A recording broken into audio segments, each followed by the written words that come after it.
So over time, we've talked to you about the creative process and what the steps of it are. And step one is you just got to ask, and you can't stop doing that. Life just keeps you asking all the time.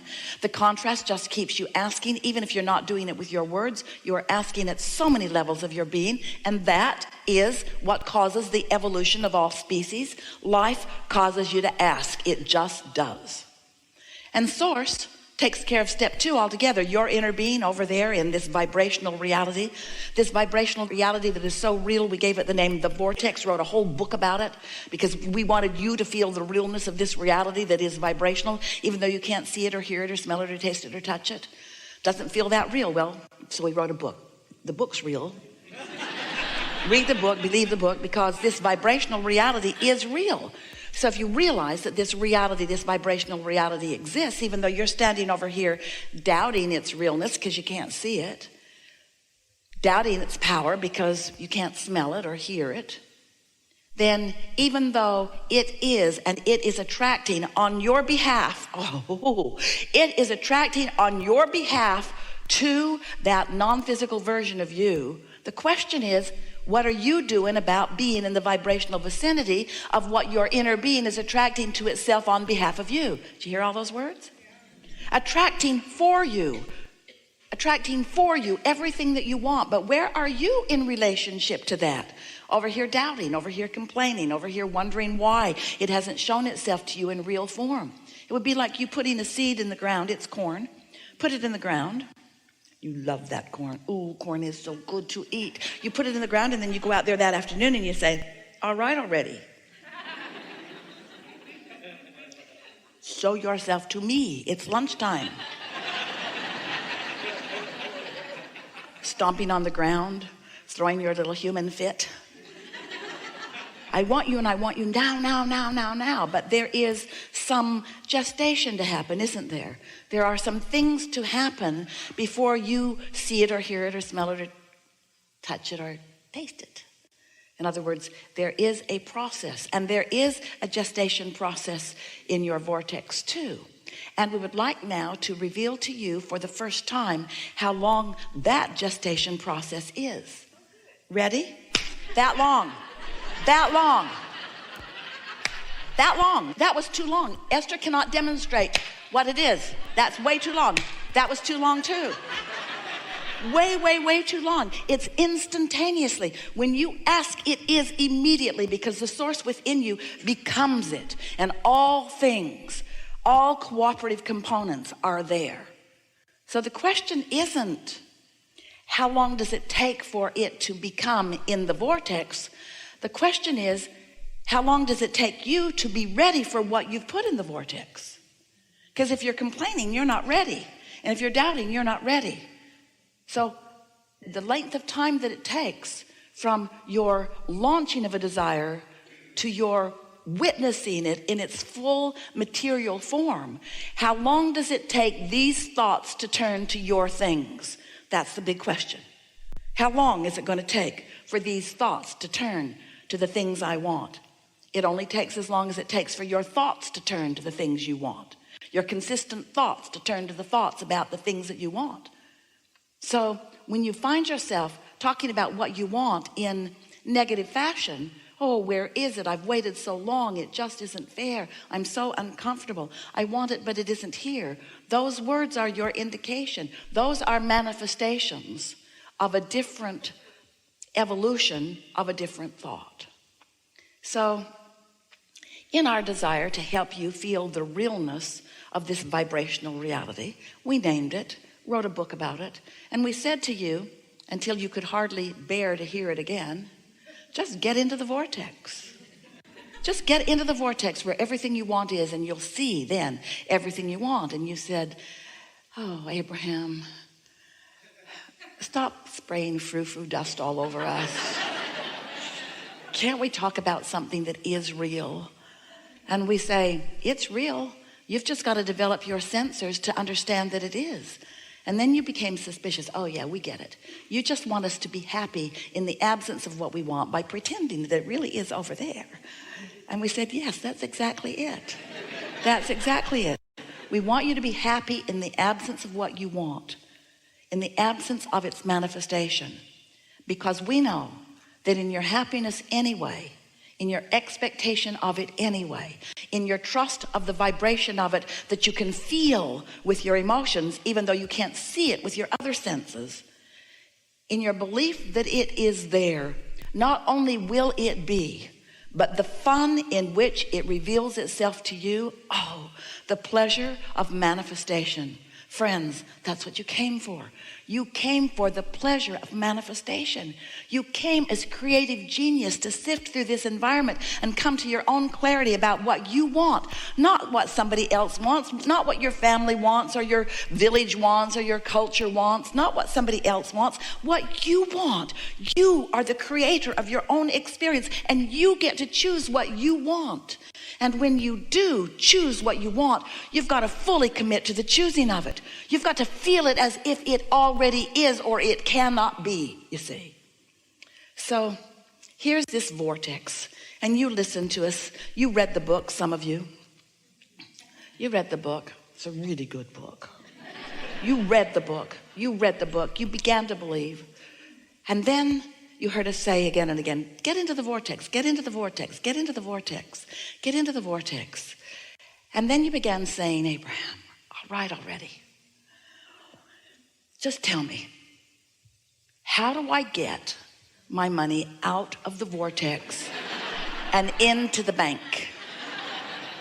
How does this vibrational reality become something that I can spend, something that I can really count on, something that others can see, something that somebody besides me believes?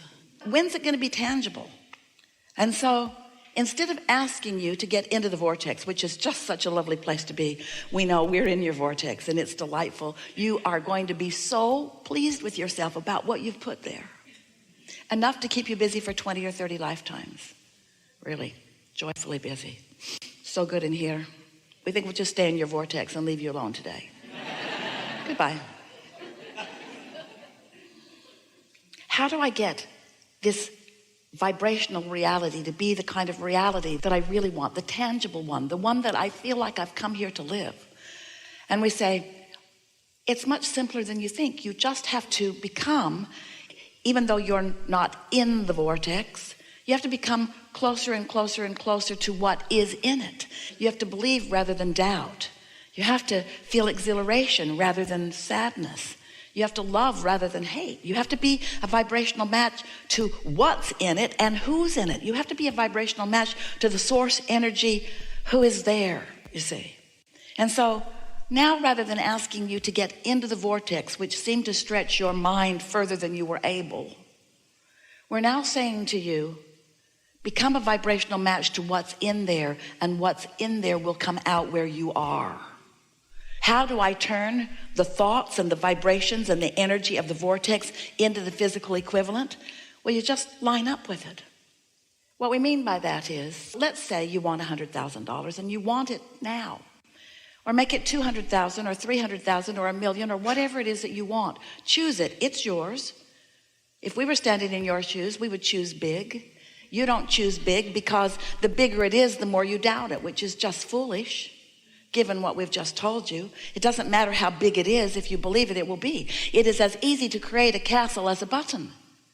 It's just a matter of wanting it and not blocking it with doubtful thoughts. And the reason that you think buttons are easier is because you don't doubt the buttons. You don't push against the button thoughts so much. You look around, there's buttons everywhere, buttons everywhere. Everybody's got a button. There's buttons everywhere. There's boxes of buttons, buttons on the floor, buttons, buttons everywhere, buttons, buttons, buttons. I don't doubt buttons. I know I can have buttons. I just don't want buttons anymore. I don't really want any buttons. I want a fortune. I want a fortune. I want a castle. I want magnificent things. Well, it is as easy to create magnificent things as the things that you deem insignificant. But what you must do in either case is not doubt them. So if you don't doubt the insignificant things, they come easily. But the significant things, you say, oh, I have this issue. I have this issue that I want to talk about. And we usually say to you, that's the last thing that we are going to make any progress on, because since it's your issue, it means you've practiced vibrations against it, which means it is not likely, even though we offer perfect words and give you exact answers to every question, every time, no matter what, you can't hear them if you're not in the vibrational vicinity of them, you see. So let's say you want $100,000 and you want it, need it, want it, need it. You want it and you want it to come quickly. And your logic tells you it's probably not going to come today. In fact, your logic might tell you it's probably not going to come this week or this month or even this year, because your logic is coming from what you've experienced before. And it's hard for you to let go of what has been and expect something new and different. So we're wanting you to, instead of needing the money in order to be happy, and we know you would be, because it's easy to have a conditional response to good news, isn't it? Your banker calls you, got good news. $100,000 was deposited in your account today. And your feeling response would be, this is a very good thing. You might even jump up and down a little bit. Your enthusiasm would be easy to observe. But when we tell you that there is $100,000 and more in your vortex, you don't jump up and down, even though it is as real, because you want to translate it with your physical senses. We want you to translate it emotionally. So this is a very important key. If you can accept that all that you want is in your vortex, and you can reach for the feeling place of it, what does the money mean? The 100,000 or the million or more? What does it mean? What would it mean to you in feeling terms? What would that mean? Would it mean stability? Would it? Come out and play with us. Would it mean stability? And what does stability feel like? Stability feels like freedom, like ease.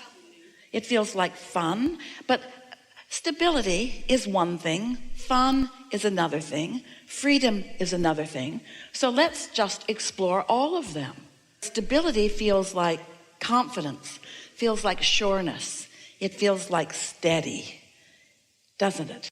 And freedom feels like exhilaration, it feels like free flowing, it feels like, give us words for freedom. What does freedom feel like? Freedom. Choices, no boundaries is what the absence of freedom doesn't feel like. When you say it feels like no boundaries or feels like freedom from bondage, that's not really getting the vibrational essence of it. But when you say freedom feels like, maybe there aren't even any words, but can you find the feeling of freedom? So you wake up, you've got all this money. What's the first thing that comes to your mind under those conditions? Choices. Choices to do what? Choices to do what? Choices to please yourself, yes?